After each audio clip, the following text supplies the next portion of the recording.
오늘 이 예배 가운데 임하시는 하나님의 은혜와 또 그 능력이 또 우리 안에 임하시길 주님의 이름으로 간절히 축원합니다.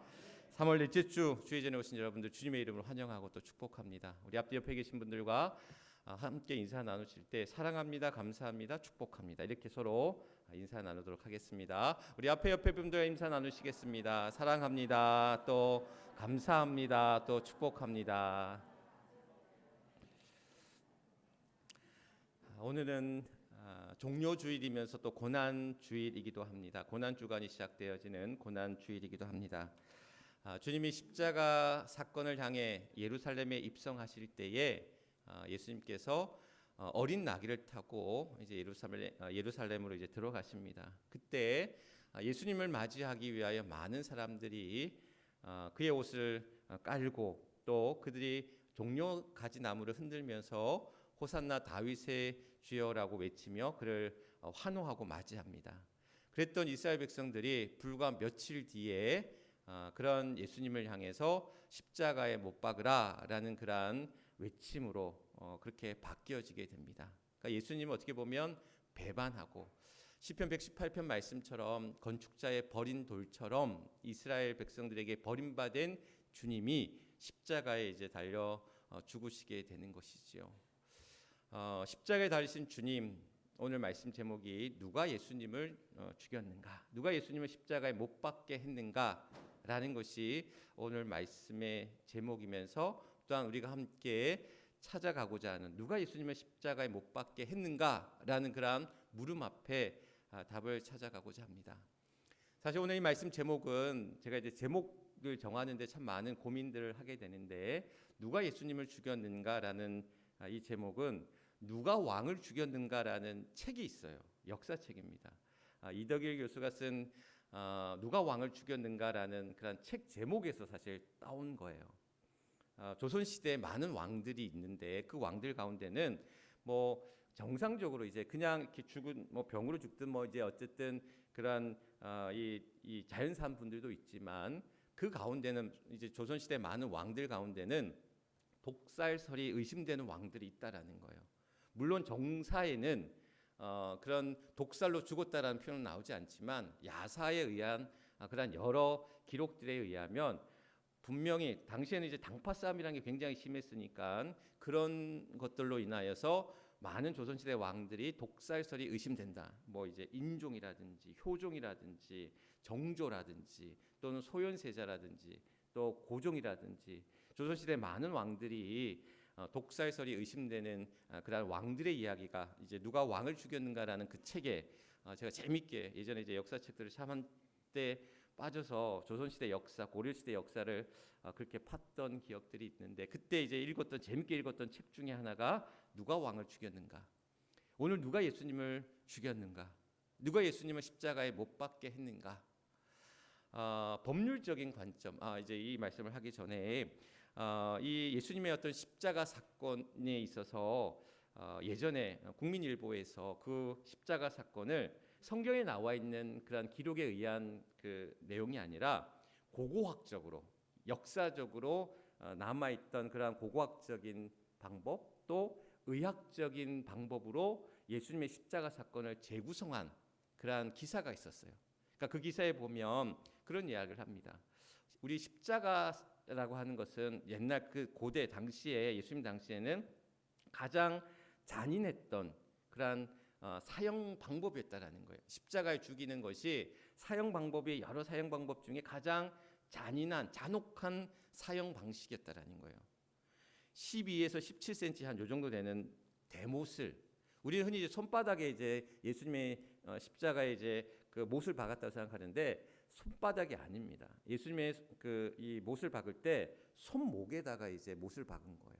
12에서 17cm 정도 되는 큰 못을, 두꺼운 못을 손목에, 왜냐하면 손바닥에 못을 박으면 어떻게 되냐면 그 몸을 지탱하지 못하고 어떻게 되는 거예요? 찢어지는 거예요. 버티지 못하고. 그래서 손목에 박았다라는 거야. 또한 발바닥에, 발등에 박은 것이 아니라 발목에 못을 박았다라는 거죠. 그리고 머리에는 가시면류관을 쓰고 옆구리에는 창을 찌르고, 그러니까 이런 장면들이 이제 고고학적으로, 또한 그것이 이제 우리 영화에 옛날 패션 오브 크라이스트라는 영화에서도 잔인하게 한번 나와서 많은 사람들이 충격에 빠졌던 적도 있는데, 어쨌든 간에 예수님의 그런 죽음의 어떤 그런 방식들, 죽음의 어떤 그런 고통스러운 현장들, 그러면서 이제 의학적으로 볼 때 그러면 어떻게 예수님이 돌아가셨는가? 그러니까 예수님이 이제 제3시, 그러니까 우리 시간으로 9시, 오전 9시에 십자가에 박히셔서 제6시, 그러니까 오후 3시에 제9시, 오후 3시에 예수님께서 이제 운명하시게 되는데 6시간 만에 십자가에서 예수님께서 돌아가시게 되는 거예요. 그런데 옛날에는 일주일 동안 버텼던 사람들도 있다고 그래요. 일주일 만에 죽은 사람도 있어요. 그러니까 서서히 고통 속에 죽어가는 거야. 예수님은 6시간 만에 운명하시게 됐는데, 왜? 이미 십자가에 달리기 전에 수많은 채찍을 맞으셨고 이미 허약할 대로 허약해진 몸으로 그 십자가의 고통을 감내하지 못하셨던 거죠. 그러면서 이제 뭡니까? 목이 마르다라는 말씀도 하시잖아요. 그래서 신포도주를 입에 대기도 하시는데, 그것은 뭐냐? 탈수 증세가 나타났다는 거야. 이미 많은 출혈이 있었고 출혈과 함께 많은 물이 쏟아졌기 때문에 탈수 증세가 났고, 그러니까 탈진과 탈수로 인해서 여러 가지 이제 증세들이 이제 의학적인 증세들이 나타나는데, 거기에는 보면 그러한 탈수와 탈진뿐만이 아니라 이제 과다 출혈로 인해서 아마 예수님의 그런 사인을 우리가 보통 이제 사망하시게 되면 사인을 갖다가 기록을 하게 되잖아요. 근데 그 사인을 어떻게 추정해 볼 수 있냐면, 과다 출혈로 인한 쇼크사 또는 심장마비 또는 근육 경련으로, 이제 근육이 이제 어떻게 보면 이제 돌아가실 때 근육 경련으로 인해서 기도가 막혀서 질식사 하셨을 수도 있다. 이렇게 이제 의학적으로 고고학적으로 예수님의 십자가 사건을 재구성한 그 기사를 보면서 예수님의 그러한 십자가의 고통이 우리는 막연하게 예수님이 십자가에 달리셨어, 십자가의 고통 가운데 계셨어라고 생각해 볼 수 있는데, 우리가 당하는 그런 인간적인 고통을 그대로 받으셨다라는 거예요. 옛날 이단 중에 영지주의자라는 이단이 있었는데, 이들은 예수님은 고통을 당하지 않으셨다고 얘기를 해요. 왜냐하면 예수님이 죽기 전에 예수님의 그런 혼이, 예수님의 영이 다른 데로 갔다라는 거예요. 날아갔다라는 거야. 어떻게 예수님이 인간의 더러운 인간의 몸을 입고 그런 고통을 그대로 받으실 수 있느냐? 그러니까 영지주의자들은 예수님의 인성을 부인한 거예요. 예수님의 신성은 인정하는데 예수님의 인성은 부인한 거예요. 그래서 예수님이 우리와 같이 그런 고통을 당하신 게 아니었다. 그 몸은 그냥 껍데기일 뿐이다라는 이단이 있었어요. 그런데 오늘 우리가 고백하는 그러한 예수님은 주는 그리스도시요 참 하나님의 아들이십니다라고 우리가 그 베드로의 그러한 고백 속에서, 그것은 참 하나님, 참 인간 되신 그러한 주님을 우리는 고백할 때에 참 인간 되신 주님이 우리와 같은 그러한 고통을 겪으셨다라는 거야. 십자가에서 말할 수 없는 그 고통을, 아픔을 겪으시면서 돌아가셨다라는 사실. 오늘 우리는 이 십자가의 사건을 통해서 그 십자가에 가담한 사람들, 그 십자가의 죽음 앞에 내몬 사람들이 누구냐라는 거예요. 누구냐라는 거. 오늘 우리에게 이 십자가의 그러한 죽임, 예수님의 십자가로 이끌었던 사람들을 세 가지로 우선 이야기해 볼 수 있는데, 뭐냐면 바로 예수님이 빌라도에 의해서 십자가형을 언도받고 예수님이 그 십자가에 달리셨다라는 거죠. 이것을 어떻게 보면 빌라도에게는 법률적인 책임을 물을 수가 있다라는 거죠. 방송시 한번 보여주시죠. 그래서 예수님이 십자가에 달려 죽으실 때에 유대 법정에서 로마 법정으로 올라가게 됩니다. 근데 로마 법정에서 그 빌라도는 예수님이 그런 죄가 없음을 알았어요. 죄가 없음을 알았음에도 불구하고 성난 군중들의 어떤 폭동을 우려한 이 빌라도가 예수님을 십자가형을 언도하게 됩니다. 어제 김진우 집사님이랑 우연찮게 얘기하다 이 빌라도 얘기가 나와서, 당신이랑 그 이제 부인 되신 의미 집사님이랑 빌라도는 무슨 죄가 있냐라는 거야. 자기는 죄가 없는 걸 알았는데 그냥 성난 백성들 때문에 그냥 그렇게 판결을 내렸을 뿐인데, 그런 것을 놓고 이제 같이 이제 서로 논쟁을 하면서 빌라도는 그냥 판결했다는 이유만으로 그런 사도신경에도 나오는, 사도신경에 나오죠. 뭐라고 그러죠? 본디오 빌라도에게 고난을 받으사. 그러니까 사도신경에도 그 빌라도의 이름이 등장할 정도로 그가 예수님의 어떤 고난, 십자가의 사건 앞에 그러한 큰 책임, 법률적인 책임을 안게 되었다라는 거예요. 사실 그 빌라도는 예수님이 죄가 없음을 알았거든요. 죄가 없음을 알았기 때문에 그것을 피하려고 했어요. 그것을 헤롯에게 밀려고 했고, 또 예수님은 어떻게 하려고 했습니까? 6월절에 그러한 풀어주려고, 사면에서 풀어주려고 했단 말이죠. 대신에 근데 백성들이 누구를 요구합니까? 바라바라는 그런 죄인을 풀어달라고 하잖아요. 그러면서 자신은 이제 나중에 손을 씻을 정도로 여기에서 이 판결에서 벗어나고 싶었지만, 그러나 그 법률적인 책임을 지울 수가 없었던 거예요. 그러면서 두 분이 내린 결론은 뭐였냐? 우리 이제 김준일 집사님이랑 같이 의미 집사님, 우리도 빌라도가 될 수 있다, 이런 결론을 내리셨다고 하더라고요. 근데 맞습니다. 우리도 빌라도가 될 수도 있다라는 거예요.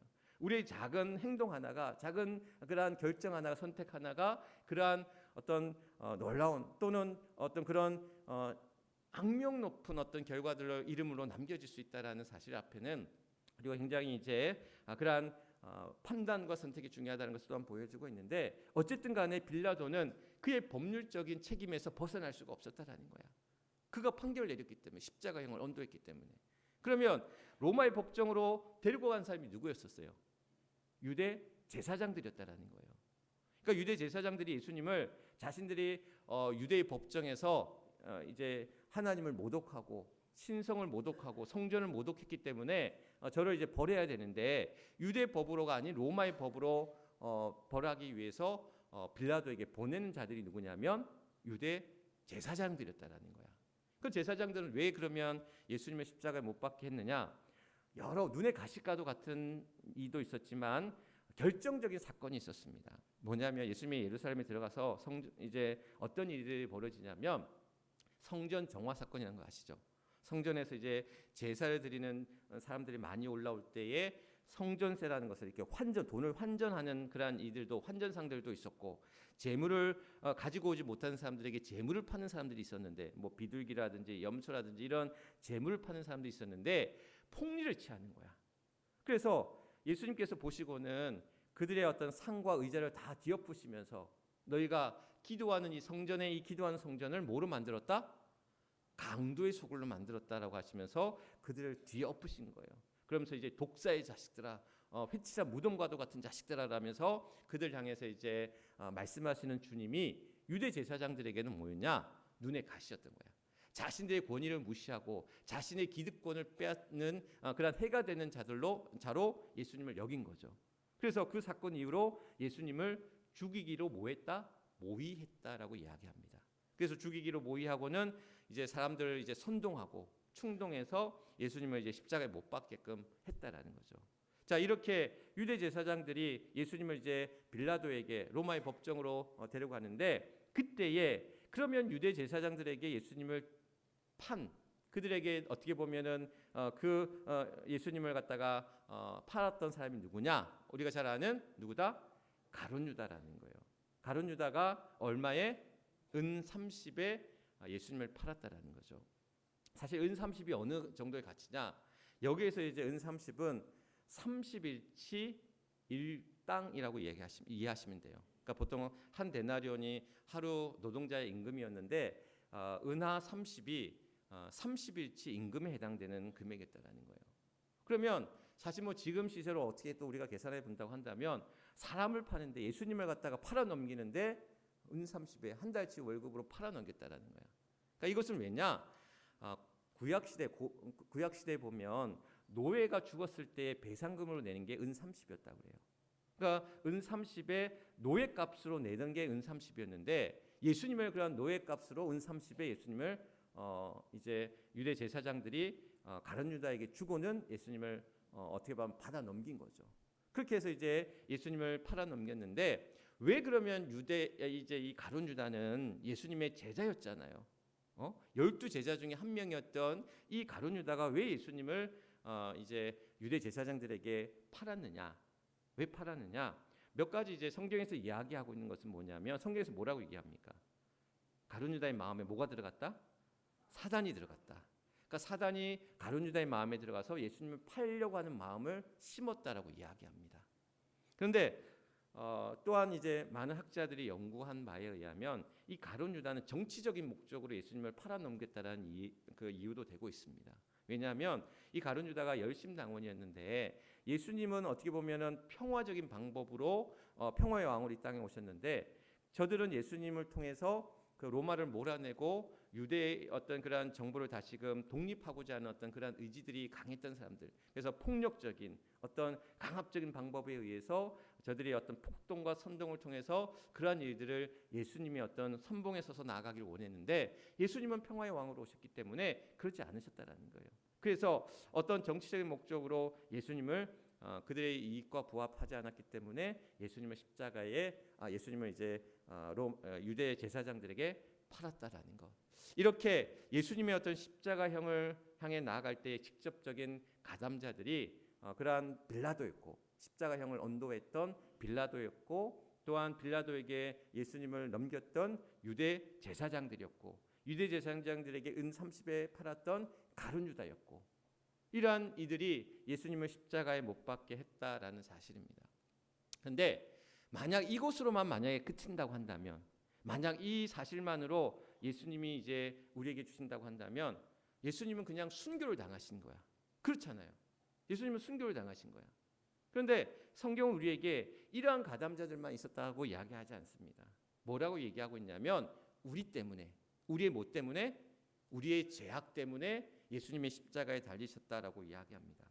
이사야 53장 5절 말씀에 보면 뭐라고 얘기하고 있냐면 그가 찔림은 우리의 허물이요 그가 상함은 우리의 죄악을 인함이라 그가 징계를 받음으로 우리는 평화를 누리고 그가 채찍에 맞음으로 우리는 나음을 받았도다라고 이야기합니다. 그가 찔림은 우리의 허물 때문이고 또한 그가 상함은 우리의 죄악 때문이며 징계를 받음으로 우리가 평화를 누리고 그가 채찍에 맞음으로 우리는 무엇을 입었다? 나음을 받았도다. 그러니까 우리의 죄 때문에 우리의 어떤 허물 때문에 우리의 그러한 그 죄악 때문에 그런 주님께서 징계를 받으시고 찔림을 받으시고 채찍에 맞으시고 십자가에 달려 죽으셨다라는 거예요. 결국 뭐냐면 가장 큰 책임은 바로 우리였다라는 거야. 우리의 죄 때문에 주님께서는 십자가에 달려 죽으셨다라는 것. 자, 이렇게 주님은 우리 때문에 죽으셨다라는 거예요. 최근에 여러분들 가장 지금 화제가 되고 있는 영화 한 편이 있습니다. 신의 악단 말고 우리 봤던 신의 악단 말고 최근에 가장 이제 화제가 되고 있는 영화 한 편이 있는데 무슨 왕과 사는 남자 아시는군요. 아마 이거 보신 분들도 좀 계실 거라고 생각이 드는데 왕과 사는 남자가 지금 1,500만 명을 넘었다고 그래요. 그러니까 1,500만을 넘었다는 얘기는 3명 중에 1명은 봤다는 얘기예요. 그만큼 많은 사람들이 이 왕과 사는 남자를 보셨는데 내용은 그렇습니다. 조선시대 가장 비극적인 왕 중에 하나였던 단종. 그 단종이 이제 영월로 유배를 가잖아요. 청년포라는 곳에 이제 유배를 당하게 되는데 영월로 유배를 가서 그곳에 있는 사람들, 그 영월에 있는 청년포에 있는 사람들과 교류를 하면서 그 자신이 그 마을 사람들도 그 자신도 변화되어져 가는 이야기를 담고 있는 게 이 왕과 사는 남자인데 그 내용이 이제 좀 굉장히 그 마지막 장면이 굉장히 인상적이에요. 감동적이기도 하고 제가 이제 스포라서 얘기는 못 하겠는데 그 마지막 장면 때문에 몇 번씩 영화를 보셨다고 하는 분들도 계시더라고요. 저는 이제 영화가 뜨기 전에 우리 이제 사모가 이제 그런 사극 역사물을 좋아해서 2월에 이제 우리 아이들하고 같이 이제 영화를 보러 갔었어요. 보고 가서 이제 마지막 장면에서 그냥 다들 그냥 눈물이 펑펑 흘리고 이제 어쨌든 간에 이제 그런 이제 그 단종의 그런 죽음 앞에 그런 여러 가지 어떤 뭐 사실 또는 어떤 상상력을 동원하는 여러 가지 이야기를 그 영화에서는 풀어내고 있는데 과연 단종은 누가 죽였는가라는 물음을 이제 오늘 말씀을 준비하면서 던져보게 되더라고요. 단종은 누가 죽였는가? 단종의 이야기 여러분들 아시죠? 그의 숙부 누굽니까? 세조가 이제 어떻게 보면 그를 상황에 있다가 이제 그를 폐위시키고 또한 영몰게 한다 그래서 이제 유배를 보내고 그 유배지에서 이제 또 이제 사역을 내렸다라고 이야기하는데 그 죽음의 어떤 여러 가지 어떤 설들이 이제 다양하게 있습니다. 그러면 누가 단종을 죽였는가? 그의 숙부인 세조가 죽였는가? 아니면 그때 권세가였던 누굽니까? 한 명에가 죽였는가? 아니면 왕의 어명을 받고 그에게 이제 죽이러 갔던 금부도사였는가? 아니면 영화상에 나오는 단종과 더불어서 주인공 나오는 사람이 누가 있죠? 누굽니까? 보신 분들 아시겠지만 엄흥도라는 사람이 나오고 또 단종이 스스로 이제 죽음의 길을 택한 것이 아닌가라는 것이 이제 영화상에서도 이제 이야기하고 있는데 어쨌든 간에 그 죽음, 단종을 죽음에 이르게 했던 사람들은 과연 누구였는가? 세조였는가? 한명회였는가? 또는 금부도사였는가? 아니면 엄흥도였는가? 아니면 단종이었는가? 그런 물음들을 우리가 던져보면서 그 영화상에서 또는 우리가 역사적으로 알고 있는 그런 하늘 같은 왕을 지키기 위해 죽어갔던 영화 첫 장면에 나오죠. 누구들입니까? 사육신, 단종을 지키기 위해서 목숨을 이제 걸었던 사육신들이 있었고 반면에 권력을 쫓아 또는 그러한 힘을 쫓아 물질을 쫓아서 배신하고 배반했던 사람들의 이야기. 오늘날 우리 시대에 그런 많은 부조리한 불의한 일들 앞에 그것을 저지르는 사람도 있고 흔히 얘기하면 그 범죄를 일삼는 피해자들도 있고 피의자들도 있고 또한 그들의 어떤 범죄 앞에 방조하고 묵인하고 침묵하는 이들도 있고 어떻게 보면 그런 이들도 어떻게 보면 공범이라고 할 수도 있는 거잖아요. 그런 세상의 어떤 부조리한 일들 앞에 많은 그러한 잘못된 일들 앞에 묵인하고 방조하고 가담했던 그러한 공범자들도 분명 있다라는 것. 오늘 예수님의 그런 죽음 앞에 많은 이들이 빌라도도 제사장들도 또한 가룟 유다도 그러한 죄악 때문에 우리 때문에 또한 주님은 죽으셨는데 만약 이것이 우리들만의 그러한 문제로 죽으셨다면 예수님은 순교를 당하신 거잖아요. 그런데 성경은 우리에게 그것만으로 끝이 있는 것이 아니라 바로 하나님께서 예수님을 어떻게 내어주셨다라는 거예요. 하나님께서 예수님을 십자가에 내어주셨다라는 거예요. 오늘 읽었던 사도행전 2장 22절 말씀에 보면 뭐라고 얘기하고 있습니까? 2장 23절 말씀에 보면 그가 하나님의 정하신 뜻과 하나님의 정하신 뜻이 있다라는 거야. 또한 하나님의 정하신 뜻과 또한 뭐라고 얘기하고 있습니까? 미리 아신 대로 미리 알았던 거 누가 미리 알았던 거예요? 주님이. 예수님이 하나님의 정하신 뜻이 십자가의 형이라는 걸 아셨다라는 거야. 그래서 겟세마네 언덕에서 기도하실 때에 뭐라고 얘기합니까? 이 잔을 피하고 싶은데 나의 원대로 마옵시고 아버지의 원대로 아버지의 뜻대로 없어서. 그러니까 겟세마네 언덕에서 예수님이 기도하실 때 그 십자가의 사건이 너무나 두렵고 고통스럽고 어렵기 때문에 피하고 싶으셨지만 아버지의 원대로 아버지의 뜻대로 아버지의 정하신 그 뜻대로 십자가의 사건이 그에게 주어졌고 주님께서는 그것에 내준 바 되었다. 미리 아신 대로 내준 바 되었다. 내준 바 되었다는 얘기는 뭐냐면 넘겨주었다라는 거예요. 십자가의 사건으로 넘겨주셨다. 누가? 하나님이 그 아들을 십자가에 내어주셨다. 로마서 8장 32절 말씀에 사도 바울은 이렇게 이야기합니다. 하나님이 자기 아들을 아끼지 아니하시고 우리 모든 사람을 위하여 어떻게 해주셨다? 내어주셨다. 그 아들을 아끼지 아니하시고 우리의 죄악 때문에 내어주셨다라는 사실. 그러니까 하나님께서 그 아들을 우리를 위하여서 내어주셨다라는 것. 옥타비우스 윈슬로라는 사람이 그런 이야기를 합니다. 누가 예수님을 죽음에 넘겨주었는가? 돈을 위하여 유다가 넘겨준 것이 아니다. 시기 때문에 유대인들이 넘겨준 것도 아니다. 두려움 때문에 빌라도가 넘겨준 것도 아니다. 바로 우리를 위한 사랑으로 인하여 성부 하나님께서 넘겨주신 것이다. 아멘. 하나님께서 우리를 사랑하셔서 그리고 그 십자가의 사건으로 하나님이 우리를 향한 그 사랑을 어떻게 하셨다? 확증하셨다라고 얘기하거든요. 성경은. 그래서 하나님이 우리를 향한 그 사랑으로 그 성자를 내어주셨다라는 것. 하나님의 사랑이 당신의 아들을 십자가에 내어주셨다라는 사실. 그런데 성경은 또한 하나님뿐만이 아니라 누구? 예수님 자신도 그러한 십자가에 자기 자신을 십자가에 내어주셨다라는 거예요. 요한복음 10장 11절 말씀에 보면 나는 양들을 위하여 목숨을 버리노라라고 얘기합니다. 나는 선한 목자라. 선한 목자는 양들을 위하여 목숨을 버리거니와라고 이야기합니다.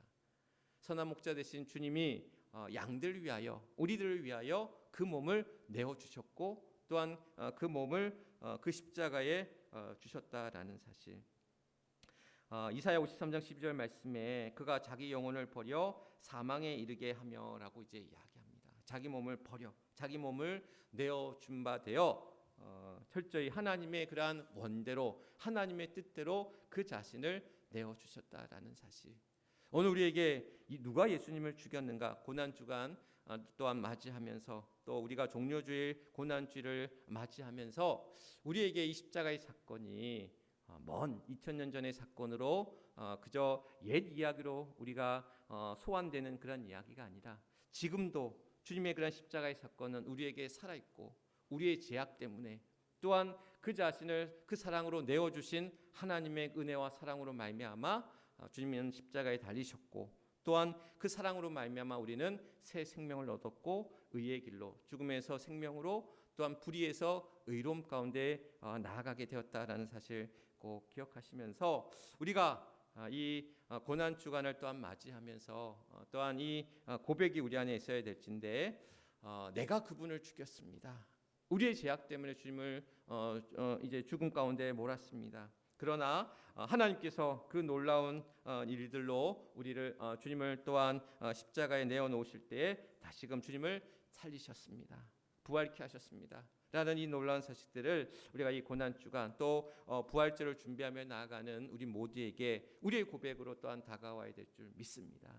그래서 오늘도 이 누가 예수님을 죽였는가라는 그러한 물음 앞에 오늘도 우리의 죄악 때문에 또한 죽으신 그 주님을 또한 고백할 때에 우리가 가야 될 그런 믿음의 길, 십자가의 길, 또한 우리가 거부하고 싶고 피하고 싶은 그 길, 그래서 멸망하는 자에게는 그 십자가의 도가 미련하고 거리끼고 어리석은 것처럼 보이지만, 그러나 구원받는 우리에게는 그 십자가의 도가 하나님의 지혜이고 하나님의 능력이고 하나님의 은혜이다라고 고린도전서 우리에게 말씀하고 있습니다.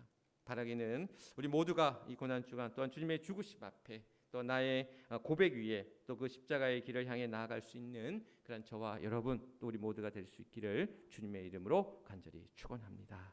기도하겠습니다. 하나님 감사합니다. 우리를 위하여 죽으시고 또 우리를 위하여 또한 주님을 십자가에 내어 주셨을 때에 그 주님의 죽으심으로 말미암아 그 십자가의 사건으로 말미암아 우리는 죽음에서 생명으로 나아갈 수 있었고, 불의함에서 또한 진리 가운데 또한 나아갈 수 있음을 오늘 말씀을 통해 배우게 됩니다. 사랑하는 우리 주의 성도들이 또 이 고난 주간을 맞이하며 주님의 그러한 고난과 죽으심을 또한 우리가 기억할 때에 또한 그것을 또한 따르는, 내가 짊어져야 될 그 십자가의 길을 마다하지 아니하고 걸어갈 수 있는 사랑하는 주의 성도들 되게 하여 주옵시고, 또한 내가 걸어가는 그 십자가의 길 가운데 또 하나님이 이루어 가시는 놀라운 그 부활의 영광이, 부활의 축복이 오늘도 사랑하는 주의 성도들 가운데 하나님 함께하여 주옵소서. 주님이 다시 살아나셨던 것처럼 또한 우리의 병든 몸과 또한 우리 병원에 입원 중에 있는, 재활 중에 있는, 치료 중에 있는 믿음의 성도들이 다시금 부활하여 다시금 일어나여 다시금 치료되는 놀라운 역사가 있게 하여 주옵소서. 모든 영광 하나님 앞에 의탁하오며 우리의 구주가 되시는 우리 주 예수 그리스도님 받들어 간절히 기도드리옵나이다. 아멘. 아멘. 우리 주신 말씀 기억하시면서 우리 찬송가 144장 예수 나를 위하여 우리 함께 찬양하도록 하겠습니다.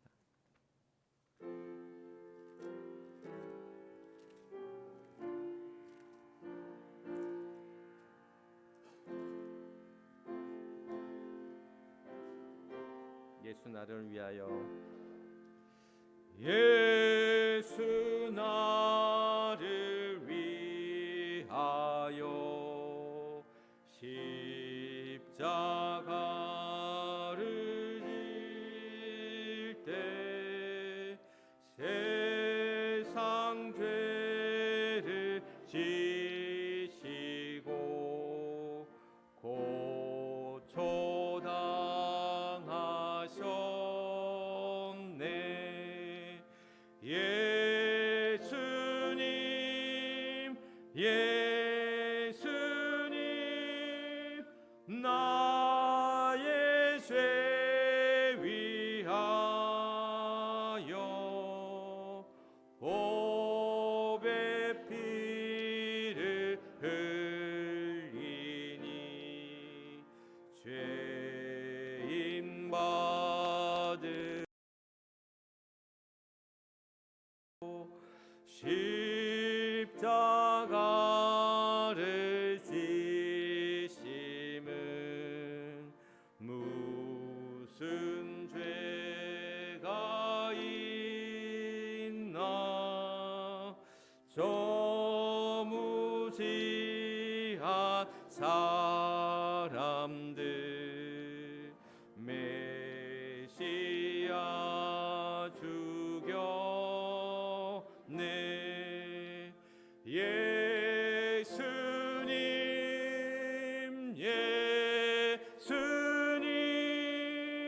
나의 죄 위하여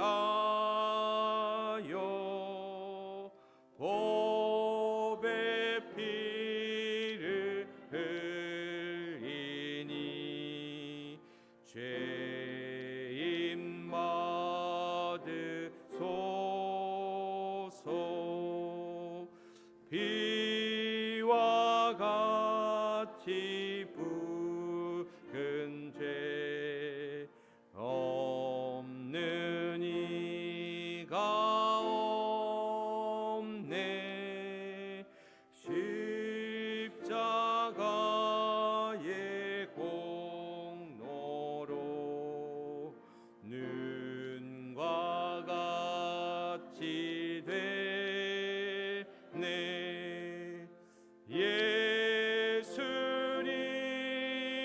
예수님 나의 죄 위하여 법의 피를 흘리니 죄인 받으소서.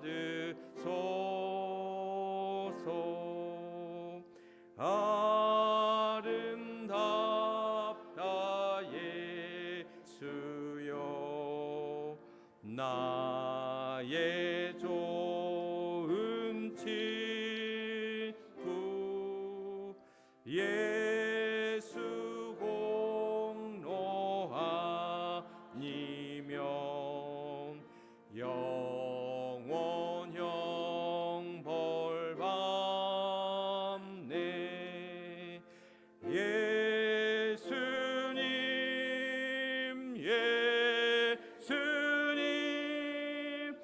나의 죄 위하여